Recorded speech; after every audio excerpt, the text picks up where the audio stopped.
Good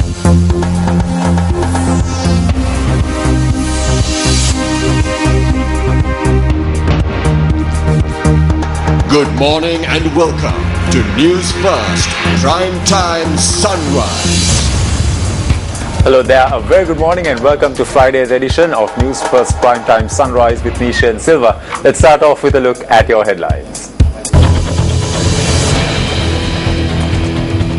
Ballot boxes for the Western and Southern Provincial Council polls to be distributed from this morning. All schools in the Western and Southern provinces closed in lieu of the Provincial Council polls. And UN General Assembly approves resolution describing Crimea's referendum as illegal.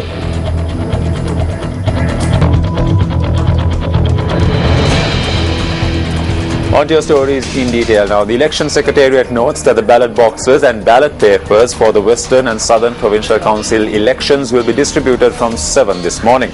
Speaking to Newsfirst, Deputy Elections Commissioner M.M. Mohammed said that voting will be conducted at 4,253 voting centres.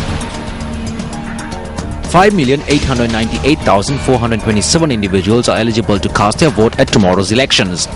The Deputy Elections Commissioner said that 608 counting centres have been established. M.M. Mohammed added that 420 of these counting centres are based in the Western Province, while 188 centres are based in the Southern Province.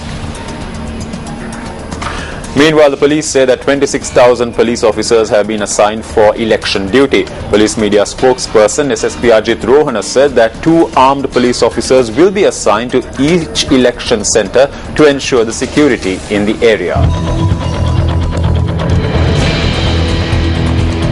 As mentioned in this morning's headlines, the Ministry of Education states that all schools in the Western and Southern provinces will be closed today in lieu of the Provincial Council polls that will take place tomorrow. The main reason for the closure is that several schools will be used as polling centres in tomorrow's election. The Ministry of Education stated that it had advised all zonal education directors to notify all school principals to conduct extra days of school to compensate for today's closure. In the meantime, the ministry noted that those schools and universities that are being used as counting centres were closed yesterday as well.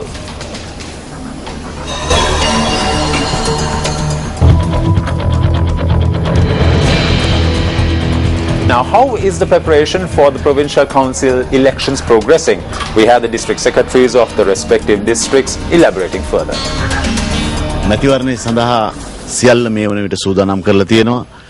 All arrangements have been made and all election personnel are ready to be deployed to carry out their duties from 7 a.m. tomorrow.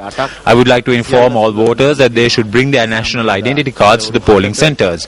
We have also issued polling cards for all those who are eligible to vote and advise all voters to bring this along with them as well.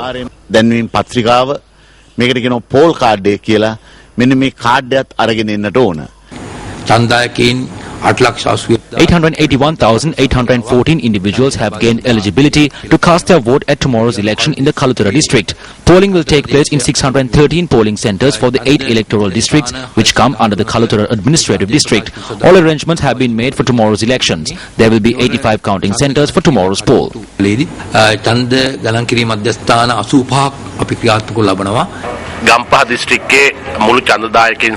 There are close to 1.6 million eligible voters in the Gampaha district, 1,590,096 to be exact. Of this, 26,021 voters cast their ballot through postal votes. The rest will be casting their ballot tomorrow.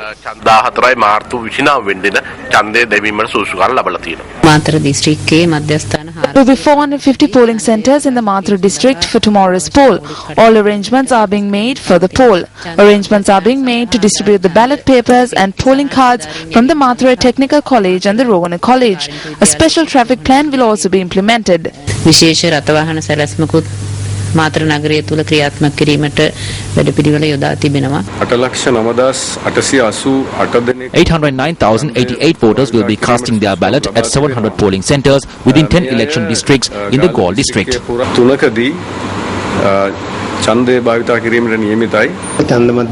The casting of ballots will take place at 410 polling centres tomorrow. 455,387 voters have gained eligibility to cast their vote tomorrow. We advise all voters to cast their vote early tomorrow. Today is day 2 of Around the World in 40 Days, which is a world tour in lieu of the World Youth Conference. The youth delegation from Sri Lanka is due to depart to Singapore. Providing us with the details about the flight is Director General Manager of Newsfirst, Yasrat Kamalsiri. Around the World in 40 Days.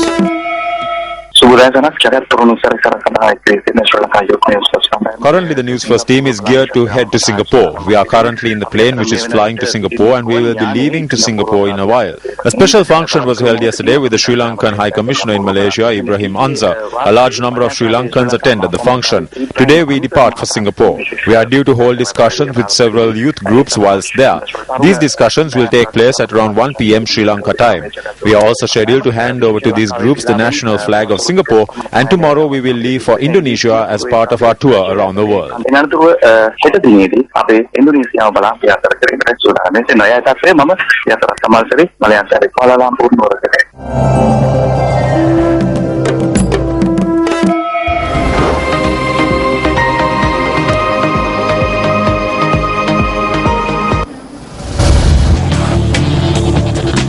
England clinched an emphatic 6-wicket win over Sri Lanka in their Group 1 match of the World T20, which was worked off in Chittagong yesterday.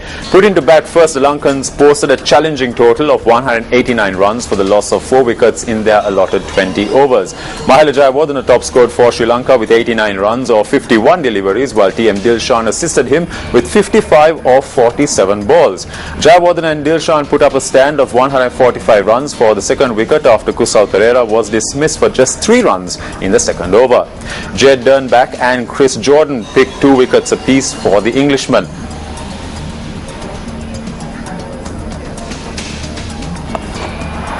What a hit that is.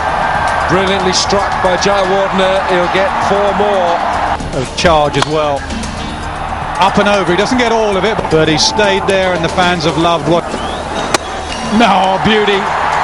Full straight. Mahela Jayawardene play. Slower ball, goes leg side, should be taken, is taken.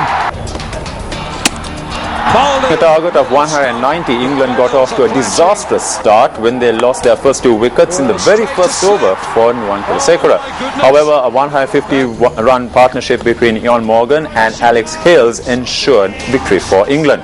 Morgan scored 57 while Hales scored his maiden T20 100 and remained unbeaten on 116.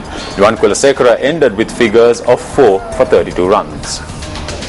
West Indies captain Darren Sammy said his side could be, quote, very destructive, unquote, facing Australia in today's crucial World T20 match, while Australian wicketkeeper Brad Haddin agreed. I wouldn't say, but we're not threatened by them. Like I said earlier, it's another game of cricket, and once we play to our full potential, and so far in this tournament we've not played to our full potential. So once we do that, will be very destructive.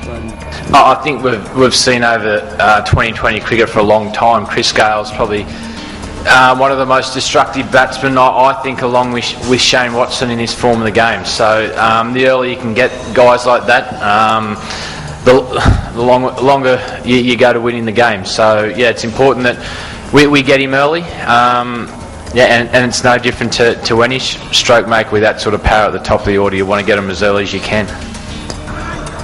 West Indies are second, having beaten Bangladesh to bounce back after their loss against India, while Australia are fourth, having lost their first match to Pakistan.